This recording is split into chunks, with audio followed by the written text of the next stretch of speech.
It's Wednesday, March 29th, 2023. Let's talk about the news. From Reuters, U.S. and Japan strike trade deal on electric vehicle battery minerals. Earlier this week, the U.S. and Japanese governments announced a trade deal that would prevent bilateral export restrictions on electric vehicle critical minerals like lithium, nickel, cobalt, graphite, and manganese, and which would grant Japanese automakers access to an impending U.S. EV tax credit of $7,500.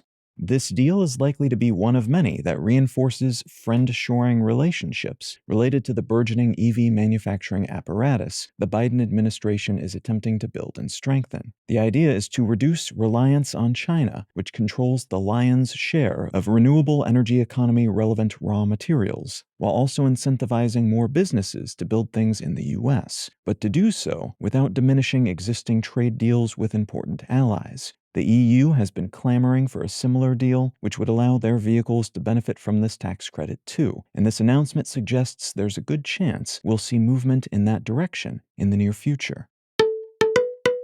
From the Wall Street Journal, more water found on moon, locked in tiny glass beads. A Chinese rover that spent 2 weeks exploring the moon in 2020 drilled several feet into the ground, retrieving bits of material that included tiny silicate glass beads from an impact crater. Those beads contained water. Researchers announced this finding after confirming its veracity, and it adds further weight to a growing body of data showing that there are likely several accessible, usable sources of water on the moon, including water stored as ice in permanently shadowed craters located at the North and South Poles, which makes long-term human habitation there a lot more feasible and likely.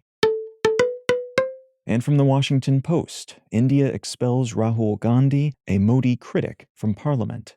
India's top opposition leader has been expelled from parliament following a court conviction for defamation of Prime Minister Narendra Modi. This is just the most recent happening in a long simmering rivalry between Rahul Gandhi, the great-grandson of another famous Gandhi you might have heard of, and Modi, who has been accused by numerous national and international groups of imposing an increasingly authoritarian and Hindu nationalist agenda on India's government. Gandhi has been sentenced to 2 years in prison for making a cutting joke about Modi's alleged corruption in an election speech, and this move is being seen by opposition parties and watchdog groups as an attempt to remove a potential political threat leading up to national elections in 2024.